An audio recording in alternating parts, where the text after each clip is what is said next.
King Nevus dalam legenda dan sastra abad pertengahan. Di luar sejarah nyata, istilah King Nevus juga hidup dalam kisah heroik dan mitologi, terutama dalam legenda Carolingian dan Arthurian.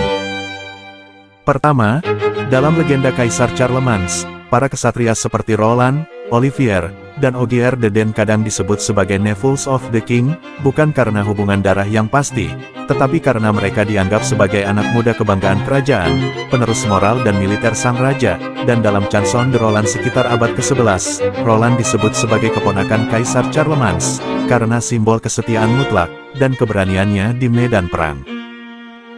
Kedua, dalam legenda Raja Arthur, dalam siklus Arthurian, banyak tokoh seperti Gawain, Gareth, dan Gaheris adalah keponakan dari Raja Arthur. Mereka dikenal sebagai The King's Nevus, ataupun para kesatria muda meja bundar yang gagah, penuh semangat, tapi juga kadang membawa tragedi, seperti Gawain, yang akhirnya bertarung dengan Lancelot.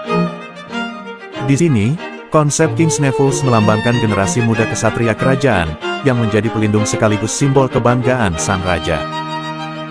Lalu peran sosial dan simbolik, King's Nevus adalah simbol hubungan darah, dan kesetiaan yang diuji oleh kekuasaan. Dalam masyarakat feodal, mereka adalah perwakilan dari dinasti yang akan datang, tapi juga menjadi potensi ancaman, karena memiliki hak darah terhadap tahta, dan dalam legenda, mereka menggambarkan konflik antara kesetiaan keluarga, dan ambisi pribadi. Setelah akhir abad pertengahan, sekitar abad ke-15, hingga abad ke-16, istilah King's Nevus jarang digunakan secara formal, namun dalam naskah-naskah sastra, istilah ini tetap hidup, untuk menggambarkan kesatria muda, yang memiliki hubungan darah dengan raja, seperti dalam kisah-kisah epik Prancis, Inggris, dan juga Skandinavia.